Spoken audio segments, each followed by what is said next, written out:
Welcome to MEDI classes. This is second lecture of P block element class 12th chemistry. Okay. Now इस lecture का हम start करेंगे कुछ important compound of group number 15. Some important compounds of group number 15 and then after हम study करेंगे nitrogen के compounds का study के जैसे डाई नाइट्रोजन है, नाइट्रोजन के बहुत सारे कंपाउंड्स हैं, अमोनिया है, उसको कैसे फॉर्म करते हैं. ओके, सो हम स्टार्ट करते हैं कि ग्रुप नंबर 15 जो फॉर्म करता हाइड्राइड्स, यानी ग्रुप नंबर 15 हाइड्रोजन के साथ जो कंपाउंड बनाता है that is known as hydrides. So hydrides of group number 15. Okay, hydrides of group number 15 element. Group number 15 में हमने देखा था कि कुछ मेटल्स थे, कुछ मेटलॉइड्स थे और कुछ आपका नॉन मेटल था. बट ग्रुप नंबर 15 के सारे एलिमेंट हाइड्रोजन के साथ इजिली कंबाइंड होकर के हाइड्राइड का फॉर्मेशन करता है. ठीक है. So all elements of group number 15 form hydrides of type EH3. E4 element, यानी ग्रुप नंबर E के बदले में ग्रुप नंबर 15 के एलिमेंट डालेंगे. जैसे नाइट्रोजन तो NH3, फॉस्फोरस तो PS3, आर्सेनिक तो AH3. ठीक है. वेयर ई जो एलिमेंट है वो nitrogen, phosphorus, arsenic, antimony and bismuth, यानी सारे के सारे एलिमेंट ऑफ ग्रुप नंबर 15 जो है वो आपका हाइड्राइड्स का फॉर्मेशन करता है. ओके. नाउ ये जो हाइड्राइड्स है, जैसे एग्जांपल के तौर की बात करो तो नाइट्रोजन का हाइड्राइड अमोनिया, फॉस्फीन, आर्सेनिन, AS3. ठीक है. इस टाइप से कंपाउंड है. अब इस कंपाउंड का यानी नाइट्रोजन एंड हाइड्रोजन के बीच जो बॉन्ड डिसोसिएशन एंथैल्पी है वो टॉप टू बॉटम क्या होगा, यानी अमोनिया से जब मैं आगे बढ़ता हूं, जैसे मान लीजिए antimony hydride and bismuth hydride है, तो बॉन्ड डिसोसिएशन एंथैल्पी मतलब किसका बॉन्ड इजिली टूट जाएगा. सारे के सारे ग्रुप नंबर 15 के एलिमेंट्स हैं, तो बॉन्ड डिसोसिएशन एंथैल्पी सबसे ज्यादा हाई किसके लिए होगा, तो सबसे ज्यादा हाई होता है आपका अमोनिया के लिए. रीजन कि जैसे जैसे हम टॉप टू बॉटम जाते हैं वैसे वैसे साइज बढ़ता है. साइज बढ़ेगा तो बॉन्ड का लेंथ भी क्या हो जाएगा, बढ़ जाएगा. तो जिसका बॉन्ड लेंथ बड़ा होगा उसको तोड़ना आसान पड़ता है. That's why bond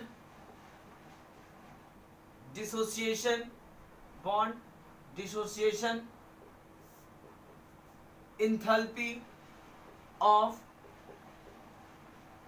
hydrides decreases from NH3 to BiH3. Ammonia का बॉन्ड डिसोसिएशन एंथैल्पी जो है वो सबसे ज्यादा होता है, और जैसे आप नीचे आओगे तो बॉन्ड डिसोसिएशन एंथैल्पी मतलब हुआ कि बॉन्ड के तोड़ने में जो एनर्जी रिक्वायरमेंट होता है वो घटता जाता है, क्योंकि इसका अमोनिया इसका साइज बहुत छोटा होता है, लेकिन धीरे धीरे बिस्मथ का साइज बहुत बड़ा हो जाता है. तो बहुत बड़ा हो गया तो हाइड्रोजन के साथ में तो ये बॉन्ड लेंथ बढ़ जाता है.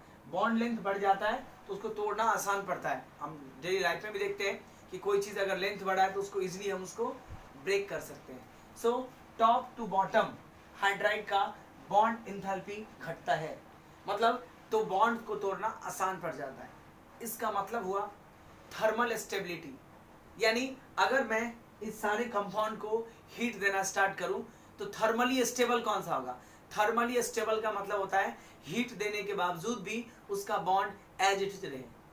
तो आप यहाँ से क्लियर है कि अमोनिया का बॉन्ड डिसोसिएशन एंथैल्पी हाई है, यानी अमोनिया नाइट्रोजन और हाइड्रोजन के बॉन्ड तोड़ने में एनर्जी ज़्यादा रिक्वायरमेंट होगा। इसका मतलब है ये थर्मली स्टेबल है। तो जैसे जैसे बॉन्ड लेंथ बढ़ेगा, बॉन्ड टूटने का प्रोबेबिलिटी क्या होगा, बढ़ेगा। तो थोड़ा सा भी हीट देंगे तो इजिली ब्रेक हो सकता है।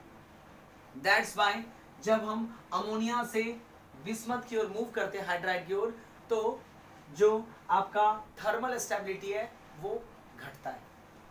सो एक तो हमने decreases from ammonia, thermal stability of hydrides decreases from top to bottom. यानी अगर बात करो कि हीट देने के से सबसे ज्यादा हाइड्रोजन कौन रिलीज करेगा, तो ये, क्योंकि ये सबसे ज्यादा थर्मली अनस्टेबल होगा, बॉन्ड बड़ा है तो इजीली टूट जाएगा। यानी अगर इसमें से बोले कि सबसे ज्यादा एसिडिक कैरेक्टर किसका है, एसिड मतलब जो प्रोटॉन इजिली दे दे, प्रोटॉन इजिली दे मतलब हाइड्रोजन इजिली लूज कर दे। तो अभी देखा कि सबसे बॉन्ड डिसोसिएशन एंथैल्पी कम किसका है, इसका। यानी थोड़ा सा हीट देने पे ये जो है इजिली हाइड्रोजन को रिलीज कर देगा। इसका मतलब है कि ये ज्यादा एसिडिक होगा, ठीक है। यानी top to bottom acidic character क्या हो जाएगा, बढ़ जाएगा। So acidic character increases from top to bottom, top से बॉटम आने पे एसिडिक कैरेक्टर बढ़ेगा, बिकॉज ये कंपाउंड सबसे ज्यादा थर्मली अनस्टेबल है। यानी हीट देने पे सबसे पहले ये टूटेगा, और ये टूटेगा तो हाइड्रोजन रिलीज होगा, और हाइड्रोजन रिलीज होना मतलब एसिडिक कैरेक्टर को शो करता है, ठीक है। So top to bottom acidic character बढ़ता है। इसका मतलब ये हुआ कि हम इस ग्रुप में अमोनिया सबसे ज्यादा बेसिक होगा, फिर बेसिक स्ट्रेंथ क्या होगा, घटेगा। So acidic character increases from top to bottom while basic character decreases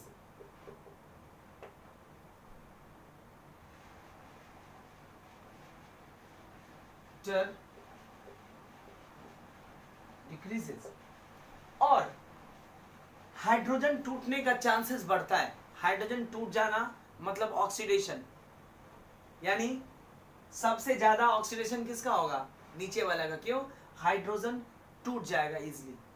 तो हाइड्रोजन का टूट के बाहर निकल जाना ऑक्सीडेशन कहलाता है, और जिसका ऑक्सीडेशन होता है वो खुद एक अच्छा रिड्यूसिंग एजेंट है। इसका मतलब हुआ कि टॉप से बॉटम आने पे रिड्यूसिंग कैरेक्टर क्या होगा, बढ़ जाएगा। So we can say that reducing character of hydride increases from top to bottom of hydride। यानी इस हाइड्राइड में सबसे अच्छा रिड्यूसिंग एजेंट बिस्मथ हाइड्राइड होगा, क्योंकि रिड्यूसिंग कैरेक्टर बढ़ता है।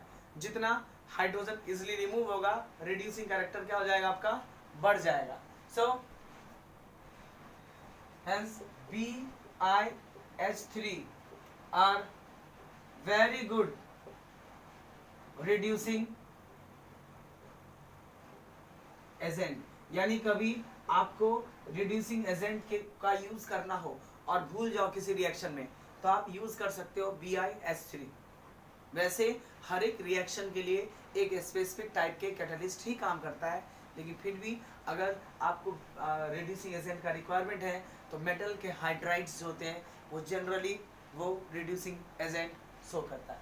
ओके, नाउ बिस्मथ हाइड्राइड सबसे ज़्यादा क्या है, रिड्यूसिंग एजेंट का पावर सबसे ज़्यादा है।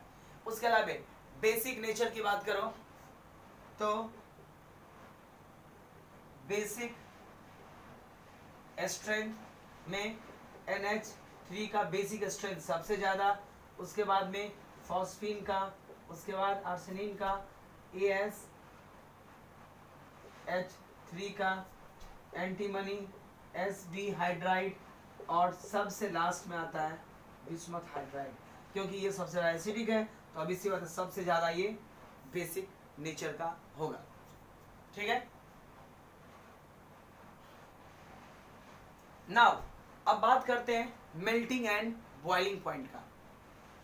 पूरे ग्रुप में आप वैसे देखो तो top to bottom melting point increase होता है। क्यों? जैसे ही टॉप टू बॉटम आते हैं तो एटॉमिक साइज क्या होता है? बढ़ता है। एटॉमिक साइज भी बढ़ता है और एटम का मास भी बढ़ता है। तो एटॉमिक साइज बढ़ेगा तो वॉन डर वाल फोर्स ऑफ अट्रैक्शन क्या होता है? बढ़ जाता है।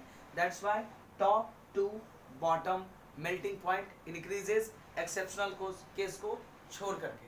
ठीक है, सो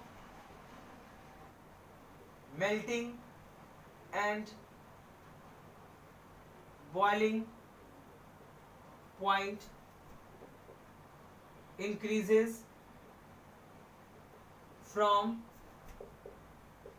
top to bottom, एक exceptional cases को छोड़ करके।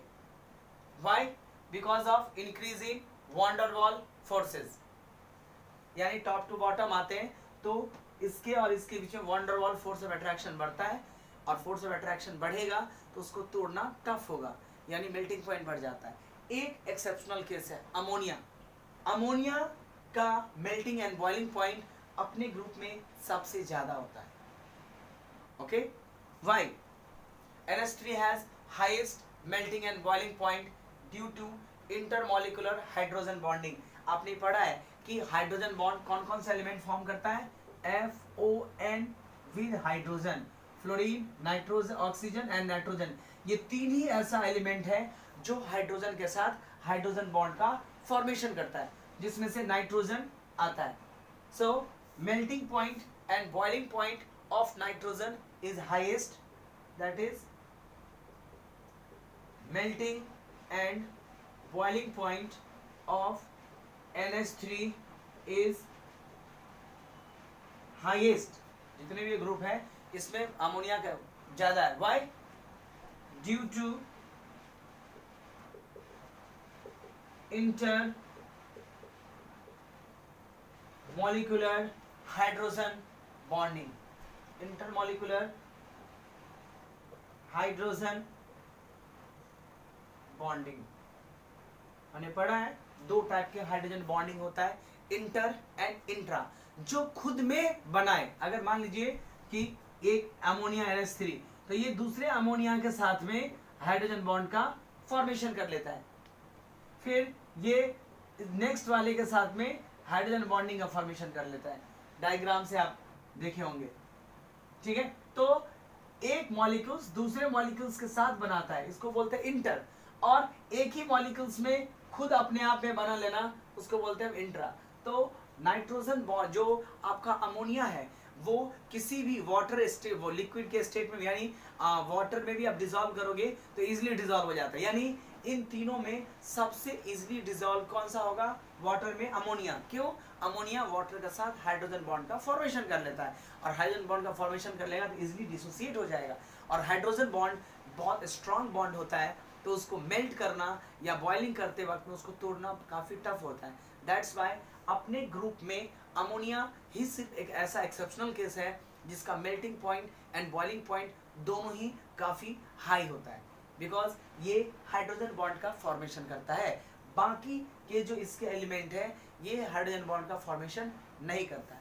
That's why. Okay okay, bond the high melting hydrogen bonding.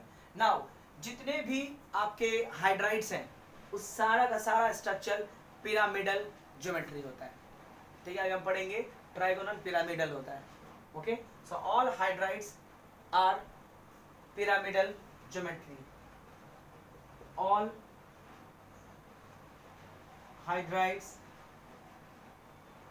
possess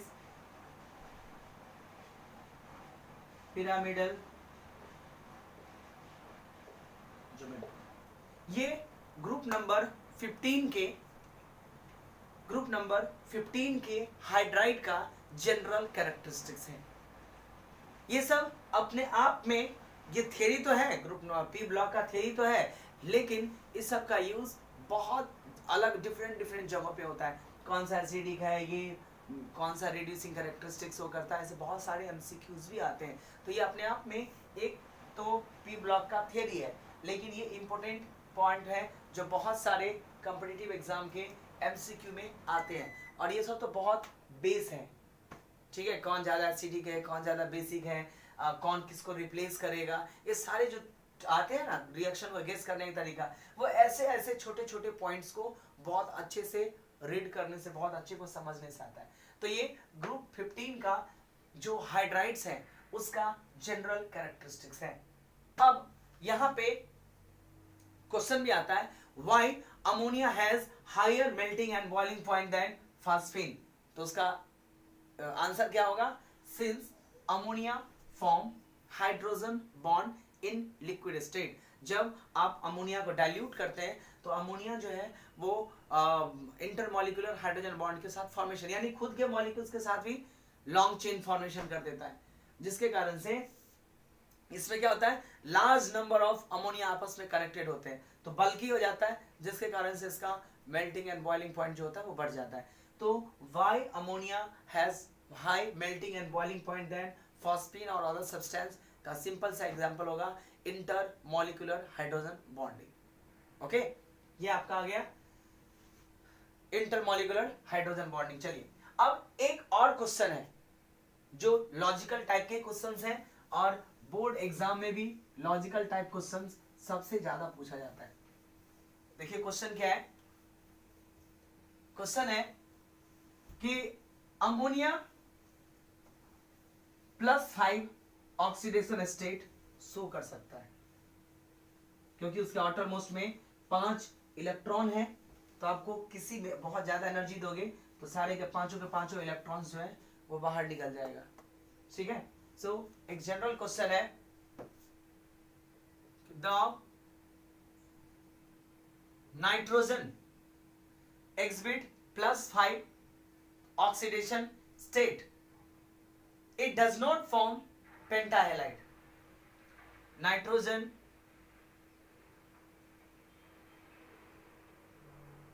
exhibits +5 oxidation state, यानी नाइट्रोजन का +5 ऑक्सीडेशन स्टेट है, फिर भी ये पेंटाहेलाइड फॉर्म नहीं करता है, but it can't form pentahalide या पेंटाहाइड्राइड, जो भी फॉर्म है, फॉर्म नहीं करता। वाई? ये एक क्वेश्चन है, तो इसका आंसर है कि नाइट्रोजन के पास, देखिए आप इसके इलेक्ट्रॉनिक कॉन्फ़िगरेशन से बहुत अच्छे से एक्सप्लेन कर सकते हैं। नाइट्रोजन का कितना होता है, 1s2 2s2 2p3, डायग्राम बनाएंगे तो 2s में 2 इलेक्ट्रॉन एंड 1 2 3। ओके, ये इसमें n का वैल्यू कितना है, 2, प्रिंसिपल क्वांटम नंबर है 2, और 2 में d और f नहीं होता है। 2 में सिर्फ, जैसे ऐसे आपने पढ़ा होगा कि 1 में सिर्फ s ऑर्बिटल्स होते हैं, 2 में s और p दोनों आते हैं। कभी आपने 2d सुना होगा? नहीं। 3 में s p d तीनों आते हैं, और 4 में s p d f आते हैं। तो नाइट्रोजन का आप इलेक्ट्रॉनिक कॉन्फ़िगरेशन देखो तो n इक्वल टू कितना है, 2। अब +5 ऑक्सीडेशन स्टेट क्यों शो करता है, तो ये बहुत ज्यादा हीट दोगे तो ये आउटर मोस्ट के 3 इलेक्ट्रॉन और ये 2 इलेक्ट्रॉन सारा का सारा बाहर कर देगा। बाहर कर देगा मतलब खुद के पास नहीं रखेगा, वो किसी दूसरे एलिमेंट जिसको चाहिए उसको दे सकता है, लेकिन अपने पास नहीं रख सकता है, डोनेट कर देगा कंप्लीटली। लेकिन बात करते हैं पेंटाहेलाइड का, जैसे NCl5, तो कोई बॉन्ड कब बनता है, जब हाइब्रिडाइजेशन होता है, यानी नाइट्रोजन को क्लोरीन के साथ पेंटाहेलाइड बॉन्ड फॉर्मेशन के लिए कितना इलेक्ट्रॉन है? Cl नाइट्रोजन के पास अभी कितना इलेक्ट्रॉन है? 10। ठीक है। और एक चीज बहुत कॉमन है, कई लोग क्या सोचते हैं, ये इसके पास 10 इलेक्ट्रॉन हो गया तो ये अनस्टेबल हो गया, क्योंकि ऑक्टेट कंप्लीट नहीं होता है। लेकिन ऐसा जरूरी नहीं है। आप 11th में ही पढ़े होंगे कि ऐसा जरूरी नहीं है कि जिसका ऑक्टेट कंप्लीट होता है वही स्टेबल होता है। बहुत सारे ऐसे कुछ एग्जांपल हैं जो ऑक्टेट कंप्लीट नहीं होता है फिर भी स्टेबल है, क्योंकि ऑक्टेट रूल कोई एक्सपेरिमेंट का रूल नहीं था। कोई एक्सपेरिमेंट करके ऑक्टेट का रूल नहीं दिया गया था। उन्होंने सिर्फ क्या स्टडी किया कि इनर्ट गैस ज्यादा स्टेबल है। क्यों भाई? क्योंकि लास्ट में उसका 8 इलेक्ट्रॉन है, हीलियम में 2 होते हैं। बस इसके बेसिस पे रूल दे दिया गया था कि जिसके पास 8 इलेक्ट्रॉन होंगे बहुत ज्यादा स्टेबल है। इसीलिए ऐसा नहीं बोल सकते हैं इसमें कि इसका ऑक्टेट स्टेबल होता है लेकिन इसके पास 10 इलेक्ट्रॉन स्टेबल नहीं होगा। इस बेसिस पे इसको एक्सप्लेन नहीं कर सकते, क्योंकि बहुत सारे एलिमेंट्स हैं जिसका ऑक्टेट कंप्लीट नहीं है लेकिन फिर भी स्टेबल है। एग्जाम्पल के तौर पे PCl5 10 इलेक्ट्रॉन लेकिन बहुत अच्छा स्टेबल कंपाउंड है। मैंने बोला कि नाइट्रोजन के ग्रुप में ही लाई करता है, ये पेंटावेलेंट फॉर्म करता है लेकिन नाइट्रोजन नहीं करता है। उसके पीछे रीजन सुनिए। तो 5 हेलोजन को साथ बॉन्ड बनाने के लिए इसके पास 5 घर होना चाहिए। तो ये एक क्लोरीन इधर डाल देगा, एक क्लोरीन इधर, बाकी के 2 क्लोरीन कहां डालेगा? बोलोगे आगे के ऑर्बिट में, तो आगे में कुछ इसमें डी इलेक्ट्रॉन होते हैं। देखो 2s है, 2p है, 2d होता है? नहीं होता है। तो नाइट्रोजन में d ऑर्बिटल्स खाली नहीं होता है। अगर ऑर्बिटल्स खाली नहीं है तो ये अपना इलेक्ट्रॉन अनपेयर्ड करके रखेगा कहां पे? जगह ही नहीं है। 3 तो ऑलरेडी अनपेयर्ड है। लेकिन अगर इसके पास आगे 2d खाली होता तो ये अपना एक इलेक्ट्रॉन इधर डाल देता। अब क्लोरीन का एक इलेक्ट्रॉन इधर, देखिए इजिली NCl5 को फॉर्मेशन कर लेता। लेकिन प्रॉब्लम ये है कि n इक्वल टू 2 में 2d ऑर्बिटल्स आगे कुछ अवेलेबल ही नहीं होता है। दैट्स वाई नाइट्रोजन 5 ऑक्सीडेशन से शो तो कर सकता है, क्योंकि सारे का सारे 5 इलेक्ट्रॉन किसी को दे दिया, लेकिन किसी से 5 इलेक्ट्रॉन ले नहीं सकता, क्योंकि रखेगा कहां? आगे स्पेस खाली नहीं है। तो जब 5 इलेक्ट्रॉन रखने का कैपेसिटी नहीं है तो 5 के साथ बॉन्ड भी नहीं बना सकता। लेकिन फास्फोरस PCl5 बनाता है, बिकॉज फास्फोरस में d ऑर्बिटल अवेलेबल होता है। इसलिए PCl5 तो बनता है बट NCl5 नहीं बनता है। ओके, तो इस क्वेश्चन का आंसर हो गया। नाउ अब चलते हम नाइट्रोजन के कुछ इंपॉर्टेंट कंपाउंड का फॉर्मेशन करेंगे। ओके, जैसे N2 है, डाई नाइट्रोजन। डाई नाइट्रोजन का फॉर्मेशन कैसे करते हैं? तो अभी पढ़ेंगे हम preparation of die nitrogen, that is N2। N2 that is die nitrogen. ठीक है। तो जितने भी जनरली हम अभी कंपाउंड पढ़ेंगे पी ब्लॉक में, आगे फर्दर प्रिपरेशन पढ़ेंगे, हर एक का 2 मेथड होता है। एक कॉमर्शियल मेथड होता है और एक लैबोरेटरी मेथड होता है। कॉमर्शियल मेथड लार्ज स्केल पे फॉर्मेशन के लिए यूज किया जाता है, और जो आपका लैबोरेटरी मेथड होता है वो स्मॉल पर्पस के प्रिपरेशन के लिए यूज किया जाता है। तो देखते हैं कि डाई नाइट्रोजन को कॉमर्शियली कैसे बनाते हैं। अपने को पता है नाइट्रोजन गैस हमारे एटमॉस्फेयर में 78% हमारा जो एयर है उसमें 78% नाइट्रोजन है। तो इससे बड़ा सोर्स तो कोई हो ही नहीं सकता। That's why commercially die nitrogen gas को बनाने के लिए हम अपने एयर का ही यूज करते हैं। So commercially it is prepared by liquefaction, यानी हाई प्रेशर लगा के पहले एयर को क्या करते हैं? कंप्रेस कर देते हैं लिक्विड के फॉर्म में, और उसके बाद हम फ्रैक्शनल डिस्टिलेशन करते हैं। This is the commercial method of formation of die nitrogen. Air में 78% नाइट्रोजन होता है, उससे बेस्ट सोर्स नहीं है डाइनाइट्रोजन के लिए। ओके, सो पहला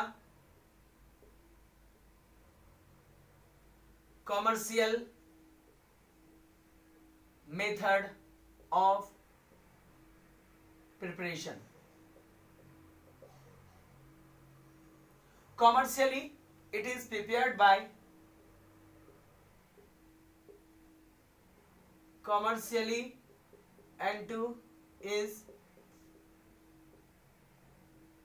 prepared by first liquefaction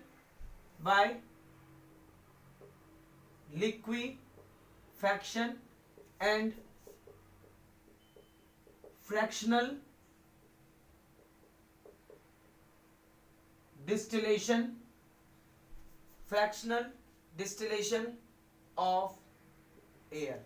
best method, large amount में ऑब्टेन कर सकते हैं और एयर का कोई अपने यहाँ कमी भी नहीं है कि बहुत ज्यादा उसके लिए पे करना पड़े। तो लार्ज स्केल में बनाना हो तो हम इससे फॉर्म कर सकते हैं। ओके, नेक्स्ट आता है लैबोरेटरी प्रिपरेशन।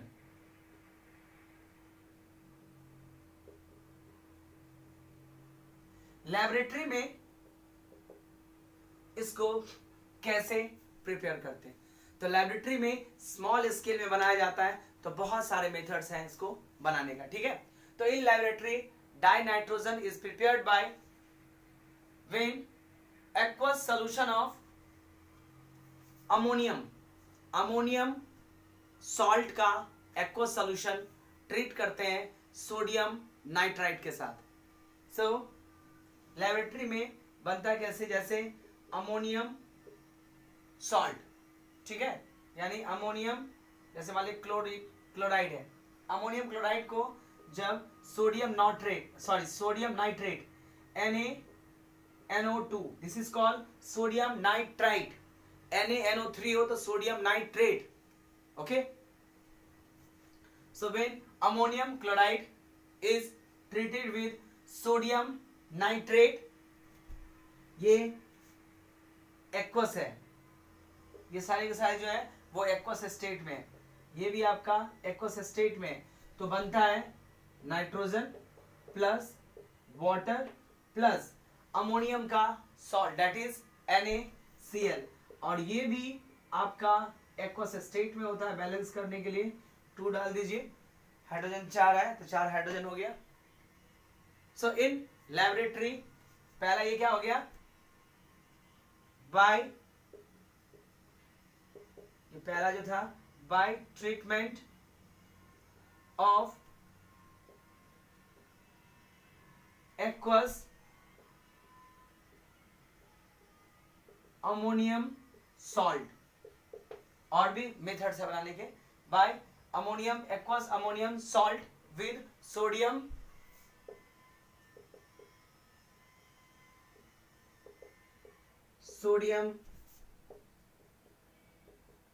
नाइट्राइट, ठीक है, NaNO3 होता सोडियम नाइट्रेट, जो कि होता नहीं है।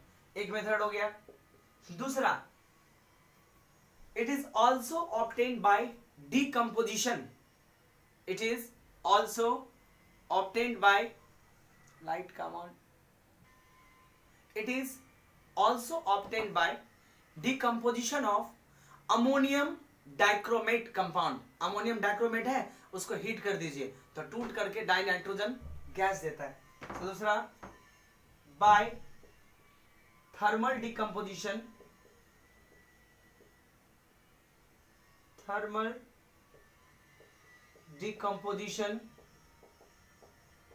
of ammonium dichromate, ammonium dichromate के थर्मल डिकम्पोजिशन से कैसे? देखिए, NH4 whole twice Cr2O7, this is called ammonium dichromate.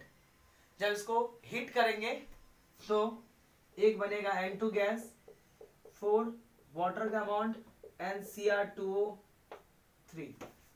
देखिए 8 हाइड्रोजन है, 8 हाइड्रोजन हो गया, बैलेंस हो गया। सो ये भी नाइट्रोजन गैस का प्रिपरेशन हो गया।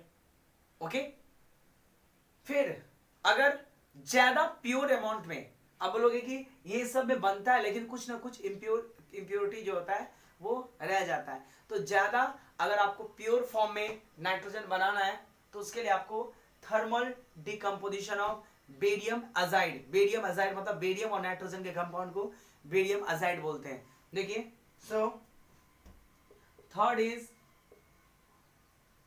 Purest form of N2 is prepared by doing same decomposition, thermal decomposition, thermal decomposition, thermal decomposition of barium azide। ठीक है, बेरियम अजाइड, बेरियम अजाइड का भी हम इक्वेशन लिखते हैं तो आपको आ जाएगा। देखिए, बेरियम अजाइड का फॉर्मूला होता है बेरियम का कंपाउंड, ओके, नाइट्रोजन का whole twice, this is called barium azide. जब इसको आप थर्मल हीट करोगे, in that condition it form N2 और क्या N2 तो बना, साथ साथ में बेरियम का कंपाउंड, बेरियम वाला पोर्शन इजिली बाहर निकल जाएगा। ठीक है, यहाँ पे 6 है तो 3 डाल दीजिए, this is also. So laboratory में आप 3 तरीके से बना सकते हैं, ओके। तो जनरली एक कॉमर्शियल मेथड और दूसरा आपका लैबोरेटरी मेथड, ये 2 मेथड्स तो जनरली होते ही होते हैं, ओके। सब में जितने भी आप प्रिपरेशन पढ़ोगे, अभी हम एक और प्रिपरेशन पढ़ेंगे अमोनिया का, वहां भी प्रिपरेशन में आपको 2 मेथड, हर एक जगह पे कॉमर्शियल मेथड और एक लैबोरेटरी मेथड। ठीक है, इसमें से सबसे प्योरेस्ट फॉर्म कौन सा है ये तो मैं सिंपली इक्वेशन के फॉर्म में दिया है। अगर आपको ज्यादा एक्सप्लेन करना है तो ये इक्वेशन याद रहेगा, उसको एक्सप्लेन कर लिया। थियोरी कम और इक्वेशन ज्यादा ध्यान रखना पड़ेगा आपको प्रिपरेशन में, क्योंकि थियोरी तो आप इक्वेशन देख के ही बना सकते हैं। मैंने यहाँ पे थियोरी क्या बनाया है, ये इक्वेशन यहाँ था, when this treated with this form this हो गया इसका थियोरी। तो आपको रिएक्शन ज्यादा करने हैं और थियोरी का अंतर, मैं बहुत ज्यादा थियोरी नहीं लिखूंगा, ठीक है। अब सिर्फ रिएक्शंस को पॉइंट टू पॉइंट रखूंगा ताकि आपको इजीली वे में लर्न भी हो जाए और बहुत ज्यादा थियोरी भी ना याद रखना पड़े। केमिस्ट्री में रिएक्शंस बहुत सारे होते हैं, इसीलिए ध्यान से उसको लर्न करना है, ध्यान बहुत सारी चीजों को तो समझना है, okay. Now we will discuss about the property of dinitrogen, मतलब प्रॉपर्टी मतलब केमिकल प्रॉपर्टी, वो किसके साथ रिएक्शन करता है, फिर उसका uses, some chemical property. This is the preparation of dinitrogen. Now we will discuss the properties of dinitrogen, okay.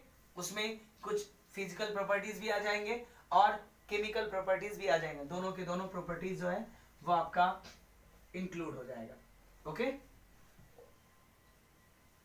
सो देखिए, हम देखते हैं chemical and physical properties. So properties of N2, पहला जो नाइट्रोजन है, आपको पता है डाइनाइट्रोजन के बीच में ट्रिपल बॉन्ड होते हैं और ट्रिपल बॉन्ड का बॉन्ड इंथैल्पी बहुत ज्यादा होता है, यानी वो खुद N में स्ट्रॉन्ग बॉन्ड बना कर रखता है। That's why eight room temperature N2 is inert, nitrogen inert होता है, यानी दूसरे के साथ रिएक्शन करता ही नहीं है, क्योंकि खुद में ट्रिपल बॉन्ड बना के बैठा होता है। बट अगर आप इसको हीट दोगे, गर्म हीट दोगे, तो ऐसी कंडीशन में क्या होगा, N के बॉन्ड में जो ट्रिपल बॉन्ड है उसमें से बॉन्ड टूटते हैं, तब जाके ये मेटल और नॉन मेटल के साथ में इजिली रिएक्ट कर लेता है। So at room temperature N2 is inert, क्यों, due to high bond enthalpy, due to high bond enthalpy of N triple bond N, खुद के साथ में ये ट्रिपल बॉन्ड बना के बैठा हुआ है। तो तो बॉन्ड एंथैल्पी क्या होगा, ज्यादा। दैट्स व्हाई रूम टेम्परेचर पे ये जनरली किसी के साथ रिएक्शन नहीं करता है, क्योंकि वो ऑलरेडी स्टेबल है। तो दूसरे के साथ कोई कंपाउंड रिएक्शन कब करता है, जो अपने स्टेबिलिटी गेन करने के लिए।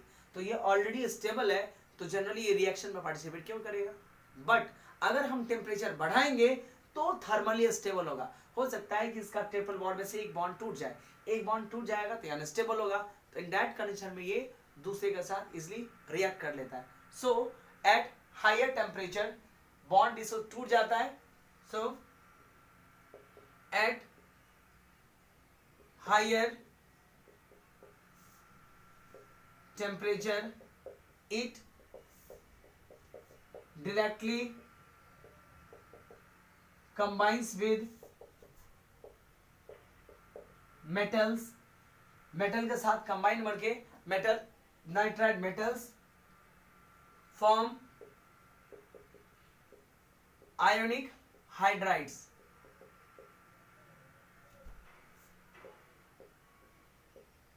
And with non metal it form covalent hydride. यानी नाइट्रोजन क्या है, नॉन मेटल है। तो अगर मेटल के साथ रिएक्शन करेगा तो मेटल और नॉन मेटल में जनरली आयनिक बॉन्ड बनता है। जबकि नाइट्रोजन नॉन मेटल के साथ कंबाइन करेगा तो नॉन मेटल इलेक्ट्रोनेगेटिविटी बहुत कम। दैट्स व्हाई ये किसका फॉर्मेशन करता है, ये आपका कोवेलेंट बॉन्ड का फॉर्मेशन करता है। एग्जाम्पल देख लीजिए, लिथियम के साथ कंबाइन करके जो नाइट्रोजन है इजिली कंबाइन कर जाता है। हीट का रिक्वायरमेंट होता है, आप पता है ना, नाइट्रोजन डायरेक्टली नहीं करता है, ऊपर में लिखा हूं। जब आप हीट दोगे तब इन दैट कंडीशन लिथियम के साथ में वो रिएक्ट करेगा और कंपाउंड बनेगा लिथियम नाइट्राइड। नहीं, फॉर्म आयनिक हाइड्राइड का, हाइड्रोजन है ही नहीं, नाइट्राइड का फॉर्मेशन करेगा ना, हाइड्रोजन होगा तब फॉर्म करेगा। ओके, लिथियम नाइट्राइड यहां पे 2 डाल दीजिए, यहां पे 3 डाल दीजिए। ओके, इसके अलावा मैग्नीशियम के साथ 3 मैग्नीशियम प्लस N2 हीट दीजिएगा। In that condition, it will form Mg3n। तो मेटल के साथ तो ये डायरेक्ट आयनिक नाइट्राइड देता है, और नॉन मेटल के साथ में हीट बहुत ज्यादा देना पड़ता है। ठीक है, so it combines with hydrogen about बहुत 773 केल्विन टेम्परेचर पे। ओके, ठीक है, सो it combines with hydrogen at combine about 773 kelvin temperature. 200 atm का प्रेशर भी होता है, kelvin temperature, and in presence of iron catalyst, in presence of catalyst आपको यही चीज सेम रिएक्शन हम अमोनिया के प्रिपरेशन में बढ़ेंगे। बिकॉज ये जो रिएक्शन है ना, ये हैबर प्रोसेस है अमोनिया का फॉर्मेशन का, that is the Haber's process. तो अमोनिया के प्रिपरेशन में हमें सेम चीज पढ़ना पड़ेगा। ओके, हैबर प्रोसेस से अमोनिया का फॉर्मेशन पढ़ेंगे, वहां पे हमें स्टडी करना पड़ेगा। To form and form ammonia, देखिए कैसे, N2 जो कि गैसियस स्टेट में है, हाइड्रोजन जो कि गैसियस स्टेट में है। जब जनरली आयरन रहता है 773, आयरन के ऑक्साइड भी रहते हैं। ठीक है, 773 kelvin temperature and approximate 200 atm का प्रेशर भी रहता है। ये अमोनिया गैस का फॉर्मेशन कर लेता है। ठीक है, तो डाई नाइट्रोजन गैस का एक इंपॉर्टेंट एप्लीकेशन है, it is used in the formation of ammonia. ठीक है। तो हाइड्रोजन नाइट्रोजन को हाइड्रोजन से कंबाइन करने के लिए इतना टेम्परेचर चाहिए, ऑक्सीजन से कंबाइन करने के लिए 2000 केल्विन से भी ऊपर का टेम्परेचर चाहिए। यानी नाइट्रोजन हाइड्रोजन पे तो चलो इस तरह टेम्परेचर रिएक्शन कर लिया, बट नाइट्रोजन ऑक्सीजन से रिएक्शन करता है बहुत हाई टेम्परेचर पे, अप्रोक्सीमेट 2000 केल्विन और उससे भी ज्यादा टेम्परेचर होना चाहिए, तब जाके होगा। ठीक है। So it combines with oxygen above 2000 Kelvin and nitrous oxide का नाइट्रिक ऑक्साइड का फॉर्मेशन करता है एंड फॉर्म नाइट्रिक ऑक्साइड, जो कि आगे हम फर्दर ऑक्साइड में पढ़ने को मिलेगा। नाइट्रस ऑक्साइड देखिए कैसे, N2 गैसियस फॉर्म में, ऑक्सीजन गैसियस फॉर्म में, हीट दिया कितना अप्रोक्सीमेट 2000 केल्विन, तो ये 2NO का फॉर्मेशन कर लेता है। 2NO is called nitric oxide, N2O nitrous oxide. हम 5 टाइप के ऑक्साइड पढ़ेंगे फर्दर। ठीक है। तो ये हो गया इसका केमिकल प्रॉपर्टीज। पहला, ये रूम टेम्परेचर में इनर्ट होता है, हाई टेम्परेचर में मेटल और नॉन मेटल दोनों से कंबाइन करता है, हाइड्रोजन से कंबाइन करता है 773 जिसको हैवर प्रोसेस बोलते हैं, और ऑक्सीजन से कंबाइन करके आपका नाइट्रस नाइट्रिक ऑक्साइड का फॉर्मेशन कर लेता है। This is the chemical properties of die nitrogen. अब हम पढ़ेंगे डाई नाइट्रोजन का यूज कहाँ पे है, एप्लीकेशन ऑफ डाई नाइट्रोजन। तो पहले हमने प्रिपरेशन पढ़ा, यहाँ हमने उसका केमिकल प्रॉपर्टीज पढ़ा। बहुत हार्ड नहीं है, हाइड्रोजन के साथ, ऑक्सीजन के साथ और मेटल के साथ, बस ये ध्यान रखने का। Now we will discuss what application of यानी यूज ऑफ डाइनाइट्रोजन।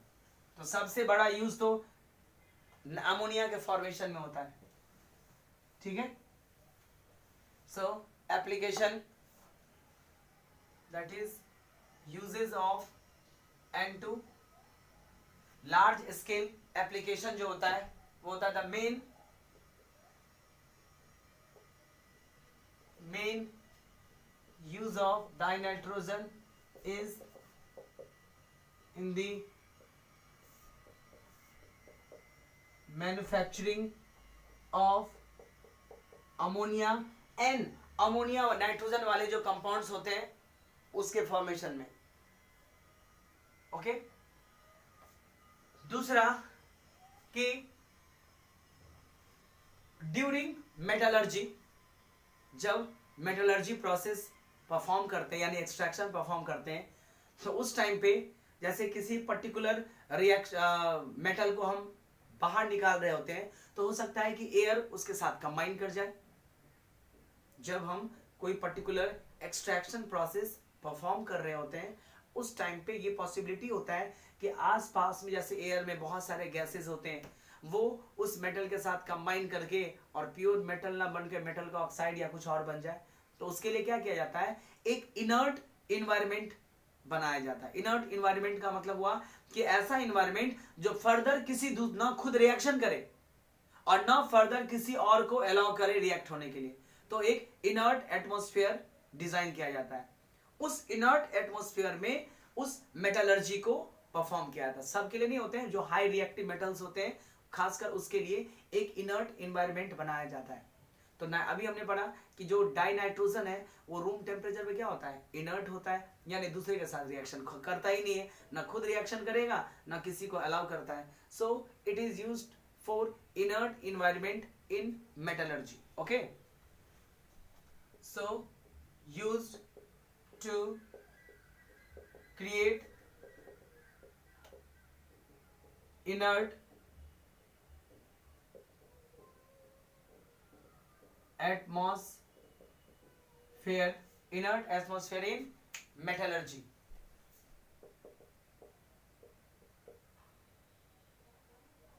मेटलर्जी में इनर्ट एटमॉस्फेयर बनाने के लिए यूज किया जाता है।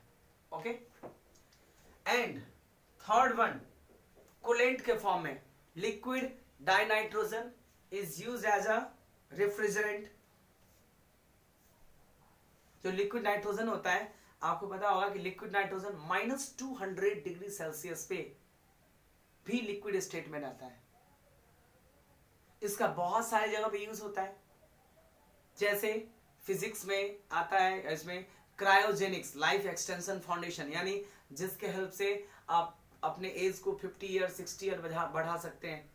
ठीक है, that is called the cryogenic technique. ठीक है, लाइफ एक्सटेंशन फाउंडेशन, उसमें लिक्विड नाइट्रोजन का ही एनवायरनमेंट का यूज किया जाता है। ओके, फिर क्रायो सर्जरी, बहुत सारे सर्जरी होते हैं जो बहुत लो टेम्परेचर पे परफॉर्म किया जाता है, उसके लिए बहुत सारे बायोलॉजिकल आपके जैसे लैब वगैरह में बायोलॉजिकल मटेरियल होते हैं, उसको प्रिजर्व करके रखने के लिए लिक्विड नाइट्रोजन का यूज किया जाता है। So liquid nitrogen is also use as a refrigerant. It is use as refrigerant for biological material। Biological material को भी स्टोर करने के लिए यूज किया जाता है। लैब वगैरह में होते हैं कई सारे बायोलॉजिकल होते हैं, जैसे कॉकरोच है, उसका फिगर होते हैं, फिश होते हैं, उस सबको प्रिजर्व करके बॉटल में रखा जाता है, उसमें भी काफी लिक्विड नाइट्रोजन का यूज किया ताकि वो खराब ना हो। ठीक है, उसके अलावा फूड आइटम्स होते हैं, उसको भी प्रिजर्व करने के लिए यूज किया जाता है। एंड इन क्रायो सर्जरी, ये इसका मेन आपका यूजेस है। किसका? डाइनाइट्रोजन का। ठीक है, फिर नेक्स्ट है अमोनिया। नेक्स्ट फॉर्मेशन आपका अमोनिया का। ओके, अमोनिया कैसे बनाते हैं? तो अमोनिया और उसके जो कंपाउंड है उसको हम, आपको अमोनिया का सबसे लार्ज मेथड है फॉर्मेशन का, क्या? हैबर प्रोसेस, यानी लार्ज स्केल पे अमोनिया हैबर प्रोसेस से ऑब्टेन किया जाता है। ओके, और लैबोरेटरी मेथड भी है। बताया था कि जो भी हम रिएक्शन पढ़ेंगे उसमें दो चीज तो पढ़ेंगे, एक लैबोरेटरी मेथड और एक आपका नॉर्मल जो कमर्शियल मेथड होता है, वो दोनों स्टडी करेंगे। ठीक है, तो जो अमोनिया है और नाइट्रोजन के कुछ इंपॉर्टेंट ऑक्साइड है, उसको हम डिटेल में नेक्स्ट लेक्चर में स्टडी करेंगे। ओके, इसमें हमने पढ़ा क्या सर? ग्रुप हाइड्राइड्स का common property and dinitrogen and it's preparation. Next lecture में हम अमोनिया से स्टार्ट करेंगे। अमोनिया एंड अमोनिया का जो इसके नाइट्रोजन के इंपॉर्टेंट ऑक्साइड्स हैं, जैसे nitric oxide, nitrous oxide, nitrogen dinitrogen tetra oxide, dinitrogen पेंटा ऑक्साइड, डाइनाइट्रोजन ट्राई ऑक्साइड, ये सब नाइट्रोजन के ऑक्साइड है, इंपॉर्टेंट है, जिसका हम प्रिपरेशंस और बेसिक जो physical properties and chemical properties होता है वो देखेंगे। वो हम नेक्स्ट लेक्चर में उसको कंटिन्यू करेंगे। ओके।